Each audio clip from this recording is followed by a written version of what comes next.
Share the screen. Here we go. So we are just an introduction to the introduction. We are this parsha, the portion of Bishalach, which is right after the Exodus from Egypt, and the main story is the story of the splitting of the sea and the subsequent song that the Jewish people sang at the splitting of the sea. And followed by that, there are other stories, the story of the manna coming from the heaven, and ultimately at the end, we read about the battle with Amalek. So here we go, Bishalach in a nutshell. Soon after allowing the children of Israel to depart from Egypt, Pharaoh chases after them to force their return. And the Israelites find themselves trapped between Pharaoh's armies and the sea. God tells Moses to raise his staff over the water. The sea splits to allow the Israelites to pass through, and then closes over the pursuing Egyptians. Moses and the children of Israel sing a song of praise and gratitude to God. This is at least most of the parsha, the first four readings. The sense of being pursued by the Egyptians, the splitting of the sea, and the song that follows. In the desert, the people suffer thirst and hunger and repeatedly complain to Moses and Aaron. God miraculously sweetens the bitter waters of Marah, and later has Moses bring forth water from a rock by striking it with his staff. He causes manna to rain down from the heavens before dawn each morning, and quails to appear in the Israelite camp each evening. The children of Israel are instructed to gather a double portion of manna on Friday, as none will descend on Shabbat, the divinely decreed day of rest. Some disobey and go to gather manna on the seventh day, but find nothing. Aaron preserves a small quantity of manna in a jar as testimony for future generations. This, of course, is the reason why the custom is that we have not one loaf of bread, but 2 loaves of bread on Shabbat, to commemorate the fact that we got the double portion of manna on Friday in honor of Shabbat. Finally, the last episode in the story, we read in Rephidim, the people are attacked by the Amalekites, who were defeated in Moses' prayer, and an army raised by Joshua. So that is the story in short, as they say. And now we can focus on some of the big themes, what exactly is happening in the Parsha, and what is the most important question for us is, what's the relevance for us? Of course, it's nice that we were saved and we crossed the sea and we sang a song to God. The question is also from the Hasidic perspective, what is the application of all this in our life? So I think that's where we have to ultimately end up, because it's not just theoretical, it's also relevant. Okay, so one of the things we want to is just to figure out what really is happening here and where the Jews were going, and what it looks like they're looking for trouble. So if you look at we'll look at the beginning of the parsha. Very strange beginning. So if we look at the beginning of the parsha, I'm going to try to share the screen. Beginning of the parsha, here we go. It came to pass when Pharaoh let the people go, and God did not lead them by way of the land of the Philistines, for it was near, because God said that lest the people reconsider when they see war and return to Egypt.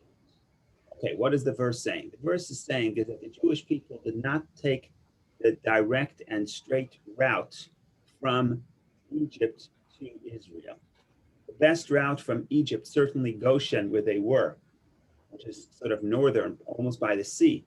The best way to go would be along the coast of the Mediterranean Sea. That would be the most straightforward way to travel. We also know this from, the archaeological diggings. We find that that was an ancient passage way along the coast of the Mediterranean Sea from Israel to Egypt. But God says we're not going to go the easy way. Why not? Because the easy way, it's easy to go, but it's also the easy to return. And let's say they're traveling up the coast and they'll have some opposition, there'll be some war. Maybe there'll be a war, and the Jewish people will be frightened and run back to Egypt. It's interesting. If it's too easy to go from it's too easy to go from Egypt to Israel, it's also easy to return from Israel to Egypt. So that's what we understand in verse 27 and verse 17, and verse 18 therefore says, so God led the people around by the desert. So in other words, we're going through the desert and we take the long route to the Red Sea, and the children of Israel were armed when they went out of Egypt. Beautiful. Very nice. And verse 19 says that God, Moshe takes the bones of Joseph. That was the oath. And it describes how the Jewish people are in the desert. Fine, wonderful. Scroll down. Go to chapter 14, verse 1.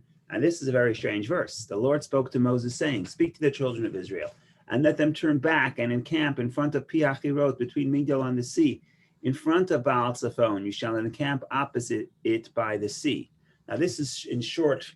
This is a short way of saying, why don't we go back to Egypt? Right? So the first verse says, the beginning, it says they don't want to go to the easy road from Egypt to Israel. Instead, we'll go the long routes. We'll go into the desert. Okay, wonderful. Then when we get to chapter 14, all of a sudden we start reading how God wants the Jewish people to now head back toward Egypt. Why would he do that? The verse 3 explains, and Pharaoh will say about the children of Israel, they are trapped in the land. The desert has closed in upon them. In other words, Pharaoh says the people are lost. How long could you survive in a desert? People are lost, they're confused, they're not sure where they're going. And if the people show weakness, they show that they're lost. What does Pharaoh do? Then Pharaoh says, then I'll chase them. That's verse 4.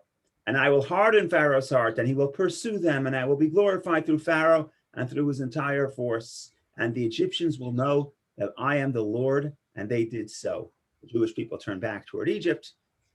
Pharaoh hears about it. He says he has a change of heart. He says, why did I let the people go? And he pursues them with his chariots. Wonderful. That's the story. Of course, this is a very strange story. Like, why are the Jewish people looking for trouble? Did they not have enough drama in the last few hundred years in Egypt? Right? They had the 10 plagues. They leave Egypt. Leave, you go. Why do you have to go back to Pharaoh? Make believe you're lost, to lure him into the trap at the sea. If God wants to kill Egypt, wants to punish the Egyptians, he could have killed them in Egypt.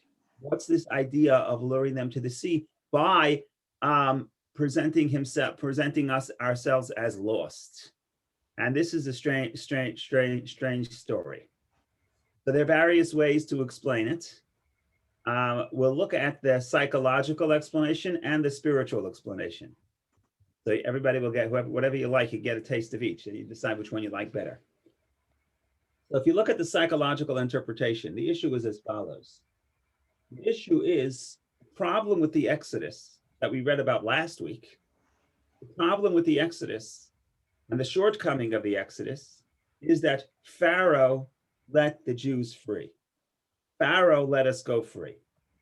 The problem with that statement is really an impossibility.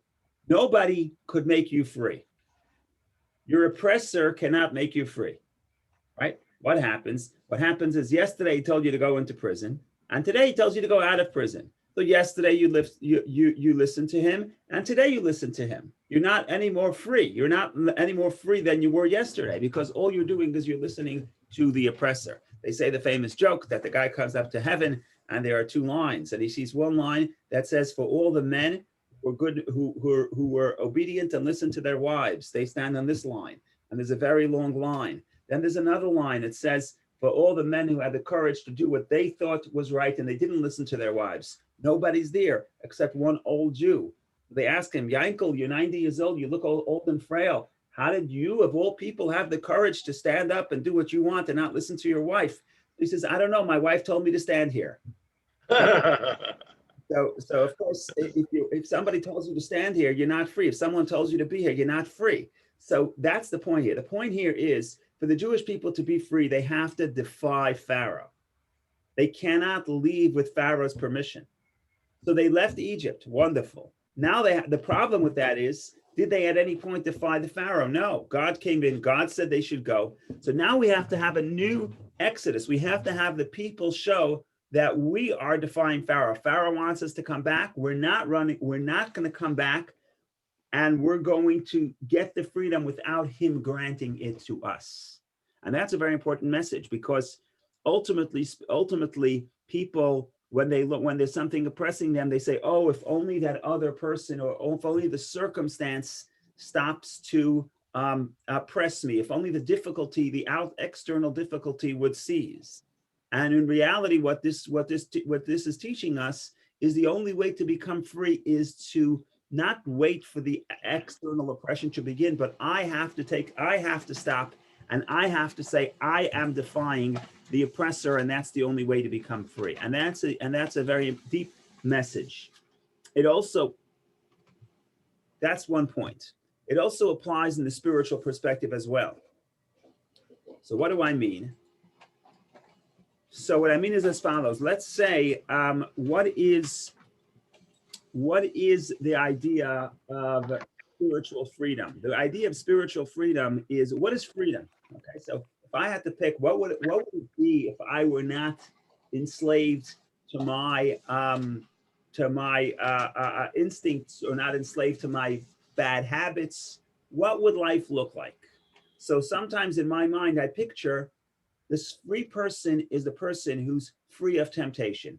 I have nothing bothering me. Who's Pharaoh? Pharaoh is what's trapping me. What's trapping me? The temptation.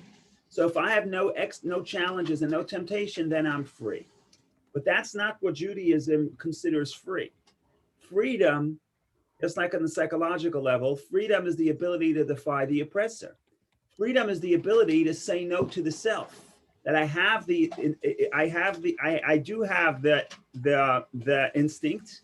I do have the temptation. But I don't wait for the temptation to cease. That would mean the Pharaoh saying, okay, you can go free. I say no to the temptation. And in other words, freedom is not tranquility. Freedom is a freedom for conflict, right? They have to defy the Pharaoh. If you're not going to defy the Pharaoh, you'll never be free. And the same thing is internally, when we talk about the internal Exodus and the internal Egypt, it's critical that we understand what freedom is. Freedom is not all of a sudden when I'm waiting for the time when I will not have any temptation, not have any oppression. No, freedom is the freedom to go to battle in the sense of being able to defy and stand up to the negativity within myself. And that's how I achieve liberation. So that's the first point I wanted to discuss, based on the story that the Jewish people are going back to Egypt to defy Pharaoh, because this time they have to take the freedom in their own hands. They cannot say, I am free because Pharaoh asked me or told me that I can go. I have to be free because I decided I want to go against Pharaoh's opinion. So therefore, God has to now arrange that Pharaoh should have a change of heart. And how does that happen? By showing weakness. Now Pharaoh has a change of heart. And now we're free, not because of Pharaoh, because that's impossible, but we're free because we stand up to Pharaoh. So that's the story in short about this point. If anybody has any comments or questions, please share. Otherwise, we continue in our journey. Okay. Rabbi, Yes. in other literature, there's something called the hero's journey. In our culture, it's the whole people that is on the hero's journey, that to become who they are, they have to overcome all these obstacles and they have to meet them. So it's just very interesting, that twist that Judaism is different from other cultures. You have the hero journey and you have the development of the people. There's no question about that over the next 40 years. But what's interesting is to say, how do we develop?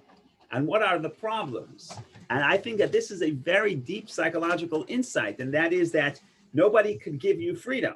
If somebody gave you freedom, you're not free. In other words, you're free technically, but you don't have that part of freedom within yourself. You didn't exercise the muscle. Freedom means I don't need the other person to acknowledge and give me the right to be who I want to be.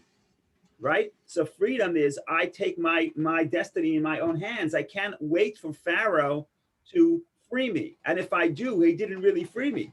freedom is the idea that I'm going to stand up and defy. And in some sense, that is exactly what's happening. So that's the character. That's the development that has to happen. So technically, we have to get out of Egypt so that we then could defy the Pharaoh. Rabbi, to Yes. follow up on what Jill said, it is definitely a path for the whole people, but it's also a personal journey, right? Based on what you said. Yes, because everybody has to have, when everybody has to, everyone knows that's what they were afraid. All of a sudden, when the people see that Pharaoh is now they're in a collision path with Pharaoh, now they realize that their freedom is not because of Pharaoh, because Pharaoh doesn't want them to be free. So now they have to have the courage to be willing to move forward. And again, how it's not easy, and therefore the Medrash says there's all kinds of responses that the people presented at the sea. Not everybody acts in the same way. Some people are afraid. Some people want to go back to Egypt. Some people want to battle. So there are all kinds of responses. But yes, so it's true that in the simple story, in other words, in the historic story, there's different responses, but also in the story of our life, where we study the idea of Egypt, and Egypt is oppression, and we study limitation, and we study the Pharaoh. Pharaoh is that negativity that is oppressing us. Here too, what does freedom mean? Freedom means that not that I will make the right choice once the temptation for the wrong choice ceases. That's not freedom. Freedom is that I make the right choice in the face of the temptation, in the face of the Pharaoh. That's when I'm free.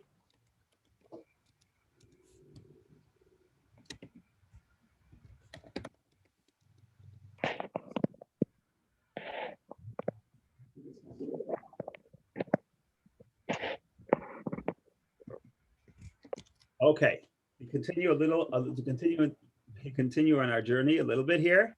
We'll go back to the verses and we will look at some of the points here. And what we're trying to get at is what's the spiritual significance of the splitting of the sea in our life. But to get there, we want to actually read the story and look and analyze some of the points here.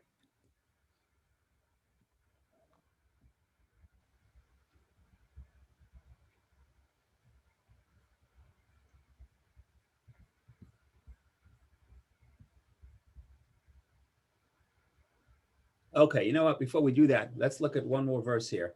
Let's look at the beginning and think about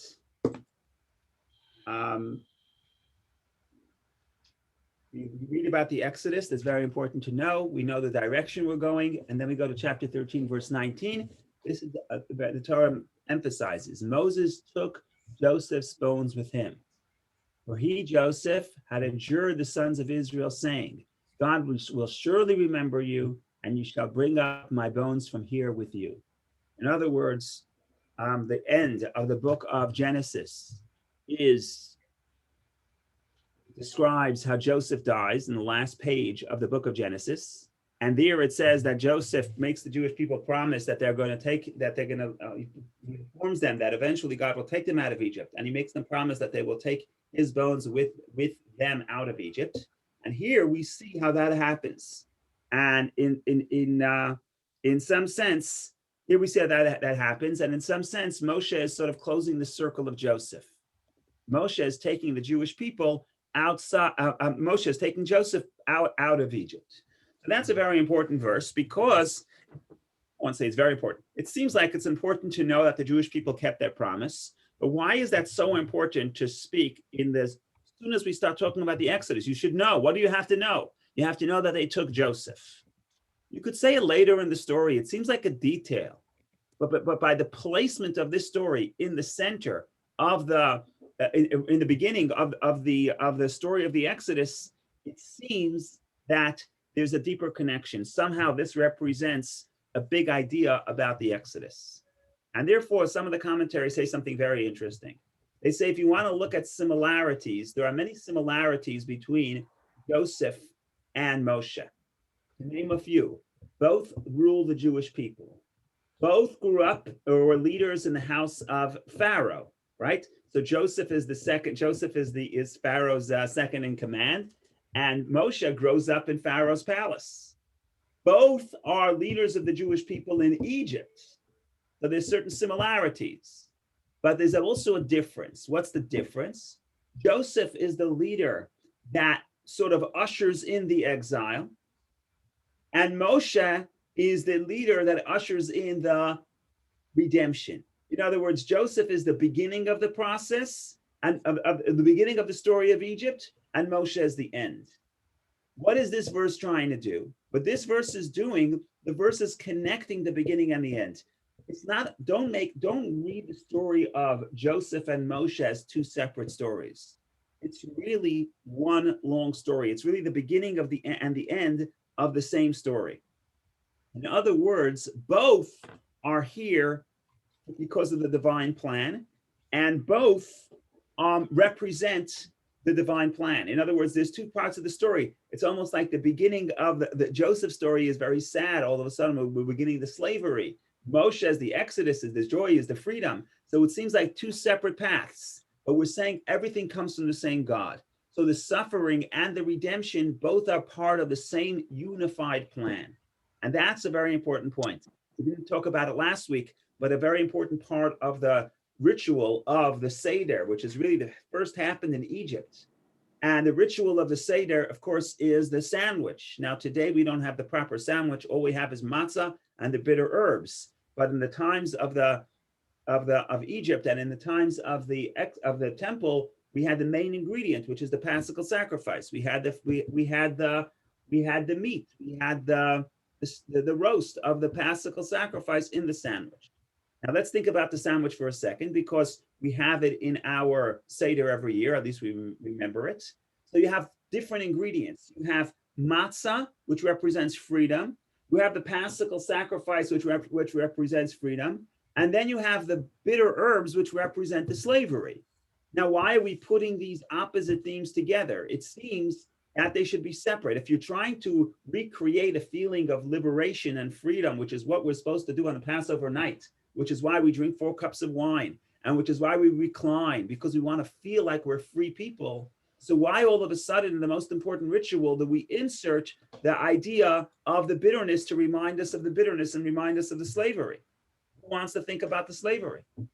So one interpretation is that no, the most critical point of Judaism is both the slavery and the liberation, both the suffering and the freedom come from the same God, and they're also serving a unified purpose.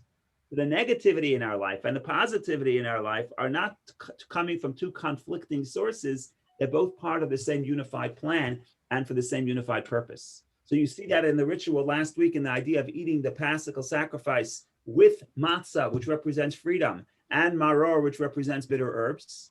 But you also see it here, that Joseph and Moshe are really the two bookends of the same story. It's not two separate stories, not one story, oh, we fell into slavery, and then God came and took us out. No, the slavery is part of the same plan as the redemption. They're all one plan in order to get the people ready for the giving of the Torah. So that is just thinking about Moshe taking Joseph's bones, coming full circle, full circle. Rabbi, do we know where Joseph's bones are? Yes, Yes, we do. Okay. They're buried in Shechem, the modern day Nablus. It's the second to last verse in the book of Joshua. And I'll just talk about this for a second. In some ways, the book of Joshua is the conclusion of the Torah. Even though 5 books of Moses, the Torah concludes at the end of the 5 books of Moses. But the Talmud says that if the people wouldn't sin, all we would get is the 5 books of Moses and the book of Joshua. Oh, now that we sin, so we have more stories, so we have the whole Bible and the rest of the Torah.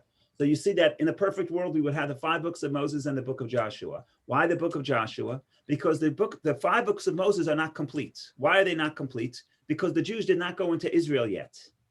So the book of Joshua is almost the culmination of all of history. We come back to Israel, we leave Egypt, we go back into Israel. We go into Israel, we settle in Israel. By the way, that's the part of it's very interesting that the story of, in the song of the splitting of the sea, the song talks about the punishing of the Egyptians, but then quickly the song moves to the future. and it says we're going to cross into Israel and build the temple, and the story is over. God will reign forever. That's the end of history. Had we not sinned, we would have gone to Israel, settled in Israel, and lived happily ever after. Okay, why am I telling this to you? So Joshua, the book of Joshua was the conclusion of the Torah. Could have been from one perspective. What's the last verse of the book of Joshua? I think it's the second to last verse of the last verse. I should check. It is that they buried Joseph in Shechem. Says Rashi. This is a full circle.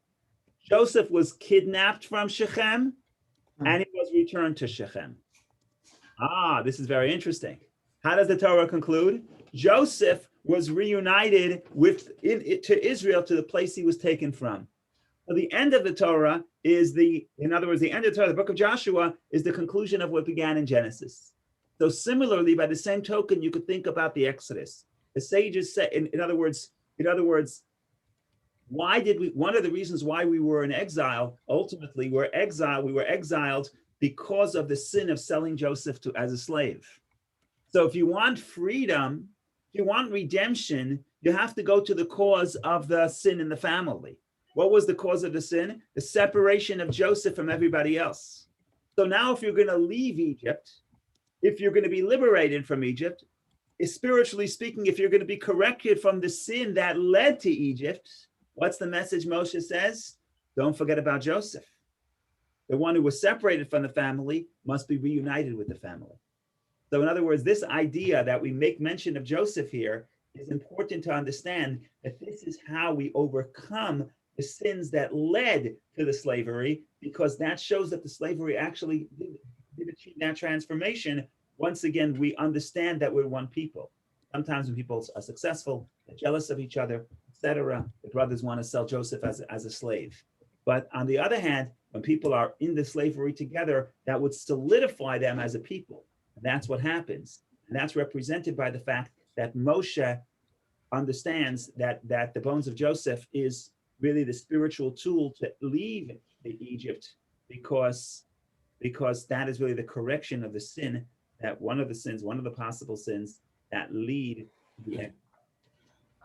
Rabbi, Yes. you say he was reunited with the family, but his brothers would have been buried in Egypt. So according to the rabbinic tradition, they also took the brothers of Joseph, the bones of the brothers of Joseph, back to Israel as well. The Torah doesn't emphasize it because it's only in detail, but that's what the rabbis say. The reason why they say it is because if you look back at Joseph's promise, the oath that Joseph tells his brothers to make, it says, in the last page of the book of Genesis, and you will take my bones from here with you. What's with you?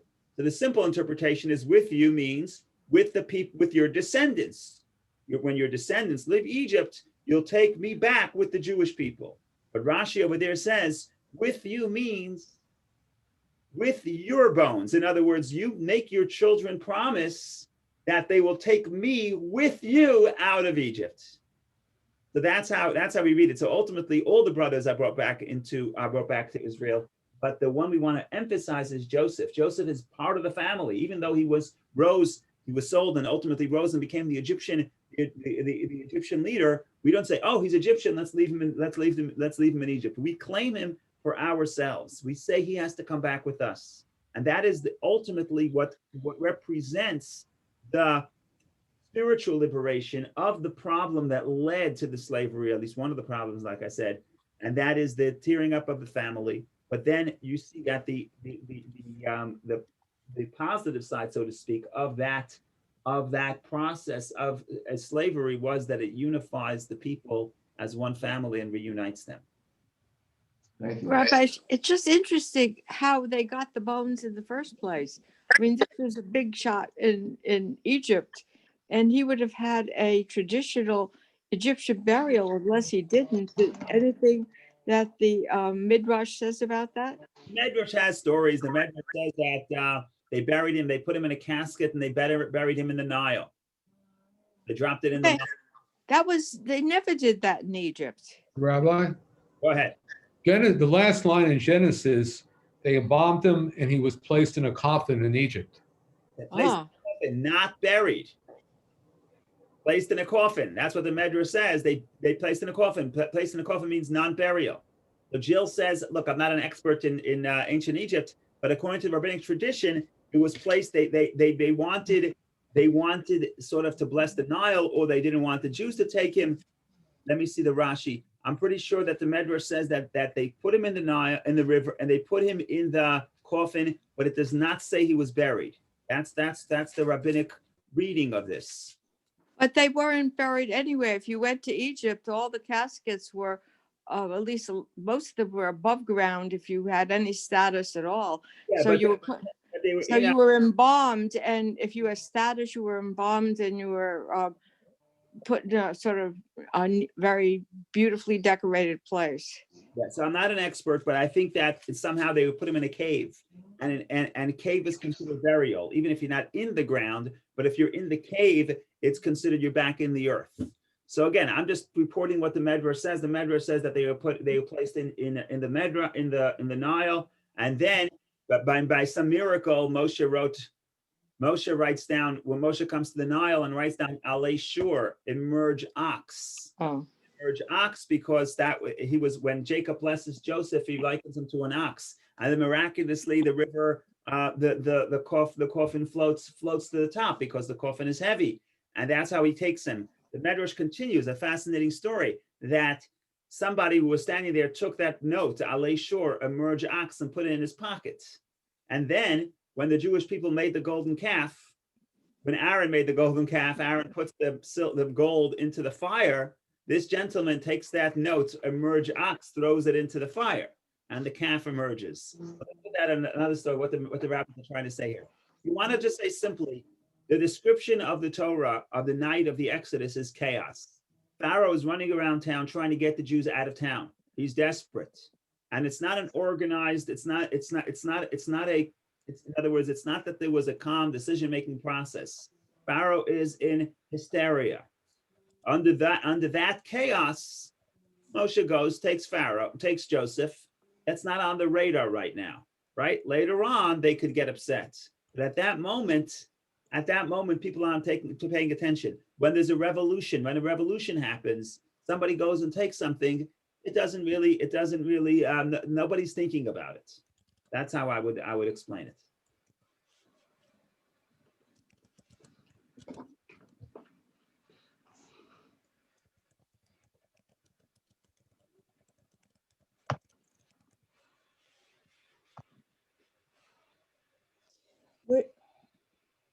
When did you say the calf jumps out of the fire? Medrash says that when Aaron makes the golden calf, so there's different descriptions of how the golden calf emerges. One description is that Aaron forms the golden calf, but then when Aaron says to Moshe what happened, he says, "I put the gold in the fire, and this calf emerged." The Medrash says that there was some miracle that happens to allow the calf to emerge. And that's the Medrash. The Medrash is that note, Alei Shur, the fox should emerge, the ox should emerge, which Moshe wrote to get Joseph's coffin to rise to the surface, was then taken and used for the golden calf. What exactly that represents is another story. But this Medrash is making this connection. thank you.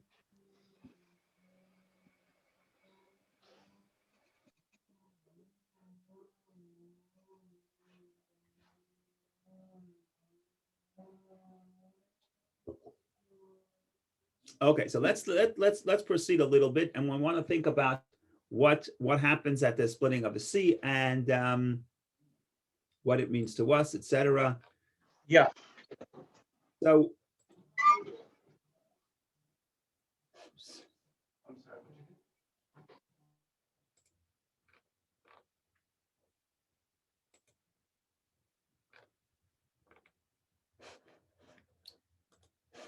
So there are all kinds of ways to read this, and there are multiple.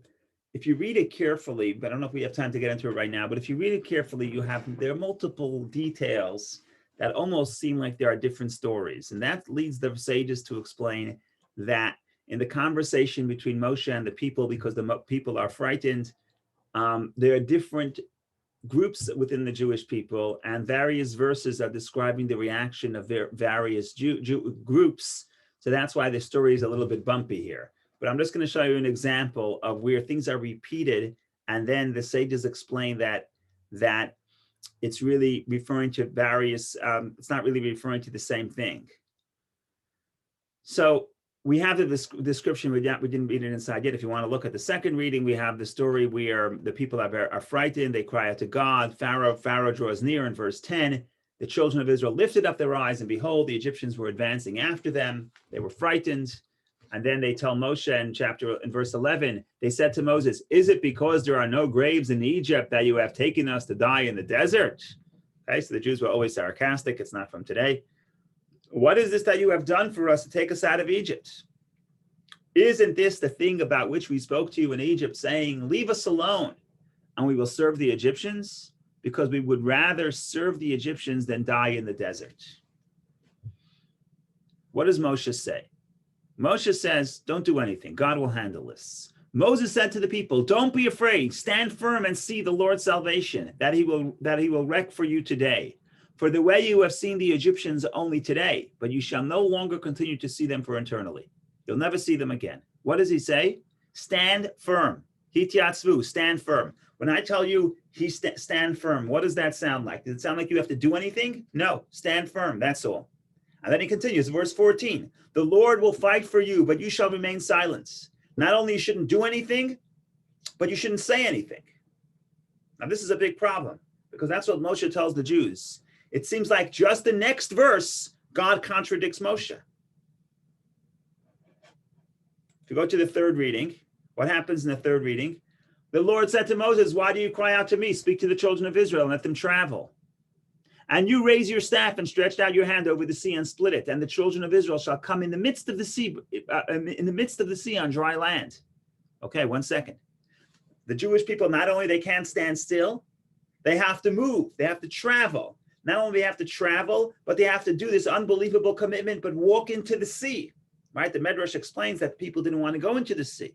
God says, go into the sea. Who wants to go into the sea? The Jewish people start walking, and only when the people are walking does the sea split. So what happened here? Verse 13 and 14, Moshe tells the people, do nothing. You just stand by and watch. You don't have to do anything. Verse 16 and 17 says, no, you have to tell the people to go. I'm sorry, verse 15, 16, and 17. 15 says, tell the people to travel. You have to do something big. You have to walk into the sea. And then 16 says, Moshe, you have to raise your staff, which represents you have to do something. And then the people have to walk into the sea, in the midst of the sea on dry land. So what is it? Are they supposed to do something or they're not supposed to do something? Sounds like what Moshe is telling the people one message, and God then almost changes it and tells them something else. No, it's sequential, Rabbi. First of all, you got to stop and think and gather your thoughts together, and then before you can do the next step. Okay, that's fine. But if you want to insist, I could insist. Listen, I'm not going to convince you that there's a question. My job is to tell you there's no questions. No, that's not my job. My job is not to tell you that. But if you read it, like I said, if I read those first two verses, Moshe says, "Don't cry to God. Hityatzvu, stand firm, and you will see what God will do for you." Stand firm sounds like do nothing. Then God has to come to Moshe and says, travel. Should we stand firm or should we travel? So you could say first stand firm, then travel. Fine. But Moshe could have just said, don't worry, God is going to help us. We'll travel into the sea and ever the sea will split. So again, I'm not going to sit there and spend time convincing you that it's a question. I just want to give out one possible interpretation that people are saying. Initially, the Jewish people did not have to do anything. The Pharaoh is going to come. God will take care of the Jewish people, of the Pharaoh, get rid of the Pharaoh, and we're fine, we're safe. And that was the divine plan. One theory is the plan breaks down. Why does the plan break down? Because the people become frightened, then they lose faith, and they say, we want to go back to Egypt. Oh, if you want to go back to Egypt, now God can't solve your problem. Now you have to develop to the point that you're worthy of the miracle. You have to develop to the point that you're worthy to the salvation. So now it's not going to happen without your involvement, because the Jews complain, now they have to be involved in the miracle. Now they have to have the courage to move forward, to not be afraid, not because we're punishing them, but that courage is sort of exercises their ability to be free. That's an opportunity for them to say, we're not going back to Pharaoh, we're not going to die in the desert, but we're moving forward. But it was necessary only because the Jewish people lost faith. So one way to read it is that initially the plan was the Jewish people are free. It's wonderful. If Pharaoh comes, we'll get rid of Pharaoh. The Jewish people don't have to do anything. That's Moshe's estimation.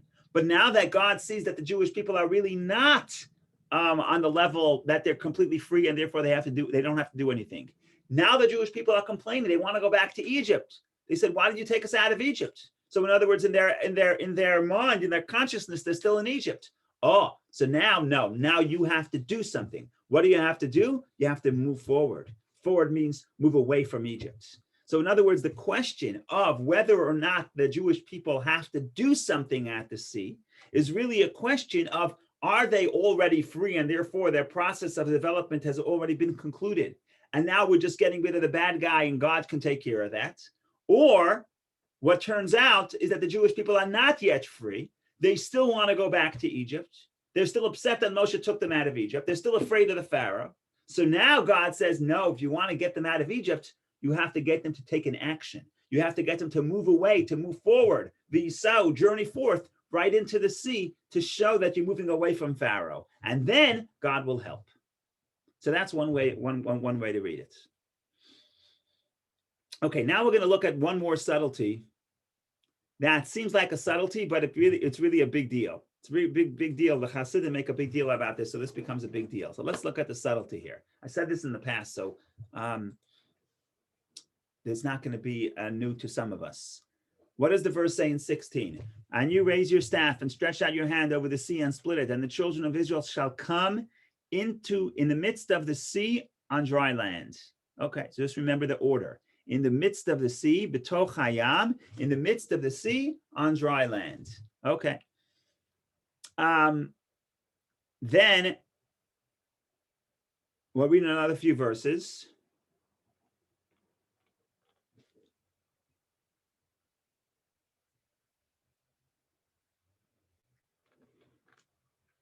Again, 22 says the same thing.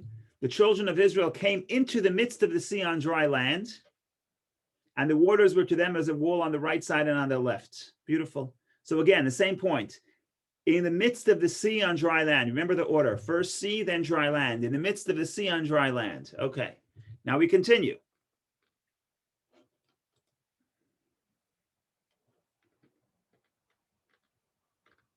Look at 29, chapter 14, verse 29. But the children of Israel went on dry land in the midst of the sea. And the water was to them like the wall on the right and from their left. Okay, what does 29 say? 29 says the Jewish people go not in the midst of the sea on dry land, like it said twice before, not in the midst of the sea on dry land, but on dry land in the midst of the sea. So what does this mean? Why did it change the order? So you could say it's just semantics, but no, every word in Torah is precise, and you'll see here what the sages do with this little change. So again, is there really a difference between saying the Jewish people go in the midst of the sea on dry land? In other words, they're in the sea, and in the sea there's dry land, or they go on the dry land in the midst of the sea? It just doesn't seem like there's any there's a significance here. It's just repeating it in different ways, maybe to make it more poetic. But the commentators, certainly the Hasidic commentators, say no. There's a lot going on here. This is based. So I'll give you two interpretations. First, more practical, then more mystical and spiritual. So the first interpretation is based on the Medrash, which says that, like I said before, that not everybody wanted to move forward, and only some of there was a debate in the Talmud of who's they didn't move all together. There's sort of a spearhead. Who's the spearhead that goes into the sea? Some people say it's the tribe of Benjamin. Some people say it's the tribe of Judah. But in any case, it's almost like the first person in the sea. We know his name, Nachshon ben Aminadav. He's the leader of the tribe of Judah. And behind him is the people of Judah and Benjamin. And only after that is the rest of the Jews. And the Medrash describes that the sea doesn't split until the first guy Nachshon, until the water literally is by his neck. Then the sea splits. Whatever that represents. It represents the fact that sometimes we say, sometimes God waits to the last moment before he comes and helps. Okay, fine. But say the Hasidic commentaries, the reason why the order of the verse changes is because we're talking about two separate groups of Jews. There's some Jews who are on the spearhead who go into the sea when the sea is still wet, when the water is still there before the sea splits. So that's what it says. They go into the sea in dry land, because when they went in, it was sea, and then it became dry land. But then the last verse, verse 29, all the way at the end of the story, it says the children of Israel come in dry land in the midst of the sea. When they entered the sea, it was already dry land. That's the guy in the back. The guy in the back wasn't the guy that went first. He said, I'm not stepping into that sea until it's dry. So if you see it, if you read it this way, it's talking about two separate groups. One group, it says, they come to this, but they come in the sea in dry land. B'toch hayam, they come into the sea. They got their toes wet, pun intended.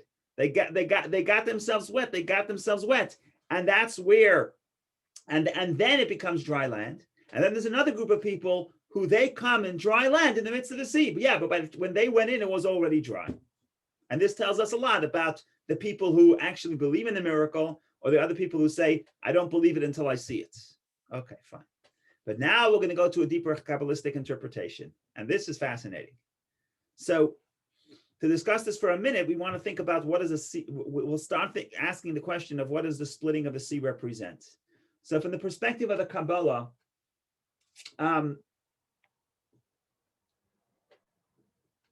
we talk about this a lot, so I'll try to be brief. What is the difference between nature and a miracle? And essentially, philosophically speaking, there's not really much of a difference. In other words, what is nature? Nature is a consistent miracle. Okay? So the fact that something miracle happens every day, so we label it nature. It's natural.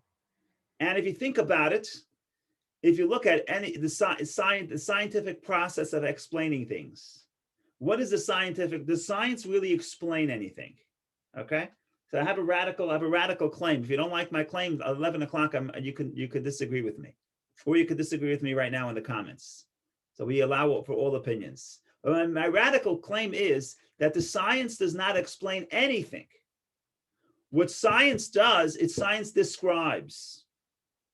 Say, why does it happen? Well, when you mix this force and that force, the other force results. Why?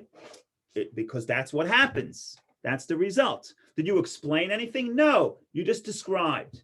Okay, so the speed of light is whatever, however fast it is. I should know this. Why is the speed of light that fast? Well, what do you mean? That's the speed of light. Okay, so is that an explanation or is that a description? So the thesis is that it's reverse engineering. Yeah, so the thesis is that it's a description, and it's a wonderful description. The sun rises in the east, sets in the west. That's a description. Is it an explanation? No, it's a description. And that's why in Hebrew language, which is very telling, the word teva, the word nature, is the same word as to drown in the sea. Tuvu b'yamsuf, in this week's parsha, to drown in the sea. Because what is nature? Nature is where the mystery is drowned. The mystery is lost. Why is the mystery lost? Because it happens every day. The first thing something happens, amazing. Yeah, you know, you have a connected to Sunday, to what we learn on Sunday. So we know that we discussed this in the past on Sundays, that when Eve gives birth to her first child, she gives this whole speech. She says, her name is Cain. I acquired man with God. I created man with God. What a beautiful name. And when it comes to the second son, she also named him Hevel. Doesn't even say why she named him. So as a joke, they say, what happens? What's the change? The first time you have a child, you're excited. The second time, okay, it's not as exciting as the first time, right? The first time happens a miracle. Happened again, okay, it's not that as exciting. That's not that moving. That's human nature. Human nature is when something repeats itself, it's just classified as natural, not mysterious, no big deal. Even though it's unbelievable. The earth gives forth produce. It's an unbelievable miracle. Yeah, but it's expected. If it's expected, we lose the excitement. We don't see the hand of God. Say the Kabbalists, what's happening here? What's the splitting of the sea? Splitting of the sea is once in a while, the extraordinary happens. And when the extraordinary happens, we sense closeness to God. We realize that God's invested in the world. What's the purpose of the miracle? Why does God make a miracle? Not for the moment of the miracle. The reason why God makes a miracle is that later, when we go home after the miracle, we should realize that all of nature is a miracle. In other words, the purpose of the miracle is not for the miracle. The purpose of the miracle is to help you focus and realize that nature itself is a miracle. When you see the extraordinary, then you can revisit the ordinary. So when something extraordinary happens in your life, you sing to God. Wonderful. You're so excited. Now you realize that every time the earth gives forth a flower, that's also a miracle from God. And there too, you could sense God. So the purpose of the miracle is not to break nature. The purpose of the miracle is to highlight and represent and inform what's the meaning of nature. This is a big Hasidic idea. They love this idea, right? Where you could sense God not only in the extraordinary, but in the ordinary. That's why the early Hasidic masters, when they would want to pray, they wouldn't go to the synagogue. They went to nature. They went to the forest. That's where they felt close to God.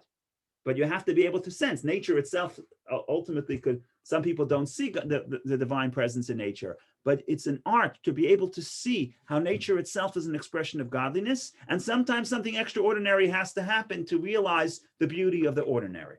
Okay, that's a nice sermon. Now let's go back to the verses. Okay. So the first verse says simply, but the children of Israel, says it twice. Let's go back to the verses. Let's just show it so you don't have to trust me. Never trust me. You could always look for yourself.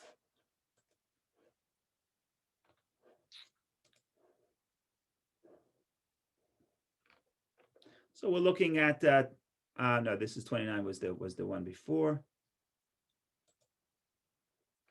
16 and 22. Third reading. 22. Let's look at 22. Vayavayu, that the children of Israel came into the midst of the sea on dry land. Well, the first one is simple. They come into the midst of the sea on the dry land. What a miracle. They go in the midst of the sea, and in the midst of the sea, there's dry land. Verse 16 and 22 both can be classified as a miracle. Everybody agrees. Okay. Turn the page. Turn the reading. Verse 29. Say that Hasidic masters, this is how you're supposed to read 29. The children of Israel went on dry land in the midst of the sea.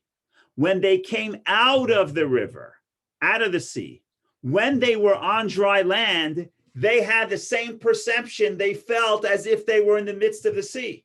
So in the dry land, in the nature, they felt the awareness of the miracle. In other words, the first time you read it, it just means literal. It says the children of Israel came into the sea. And when they were in the sea, they were on dry land. Wow, miracle. And it says that twice, verse 16, verse 22. Verse 29 now is metaphorical. Once the Jewish people crossed the sea, and that's really, if you think about it, where does verse 29 said? Verse 29 said is not when the Jewish people are in the sea. Verse 29 is after they emerged from the sea. How do I know? Because verse 26, 27, 28 describes how the water now covered over Pharaoh and drowned Pharaoh. The Jewish people are not in the sea anymore. So what is verse 29 doing here? The verse 29 is very powerful. It's more powerful than the miracle. What verse 29 is telling you is after the miracle, you go home and you realize that even when you're on dry land, even when there's no miracle, you have the same awareness and the same closeness to God and the same excitement that you had when you were in the midst of the sea. And then you can go sing Shira, you can sing the song every day. But to see this, you have to be open to the music. You have to be able to experience the extraordinary in the ordinary. And that is what this verse 29 is telling us according to the Hasidic commentaries. In other words, there's two interpretations we gave. First interpretation is that it's simply describing two different types of Jews. The first Jew who comes, the first group go into the sea when it's still water, and then only then does it split and become dry land. And the other group is the people who waited till it became dry land. Fine, that's technical. And then you have the spiritual interpretation. Spiritual interpretation is first you experience the extraordinary, you go in the sea and then dry land. And then what happens is even when you're on the dry land, you feel like you're in the midst of the sea. And that, ladies and gentlemen, is really the trick of life. If you can do that, you will always sense the joy that the Jewish people sang that motivated them to sing to God, because even in the ordinary, you feel closeness to God. Okay, that's just another point. If anybody has any comments, any questions, please share. Otherwise, there's 3 minutes left. Maybe I'll try to squeeze something else in. But from Jonathan Grieber, am I allowed to expect a miracle? No, you can't count on a miracle unless you have Moshe telling you don't move, and God will do a miracle for you. So typically, we don't expect a miracle. But spiritually speaking, what the effect of the miracle has to be with us is realize that nature itself is a miracle, because there's really 2 types of miracles. There's the miracle, what the Kabbalists explain, the miracle that defies nature, and then there's the miracle that's enclosed in nature.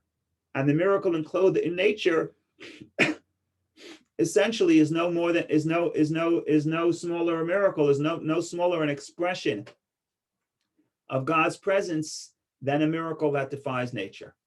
And that is the awareness that we get through the miracle. And that's the song. That's the difference if we could sing only when the extraordinary thing happens, or if we could sing every day. And remember that we always know that the Medrash makes a big, the Mishnah says it comes to law.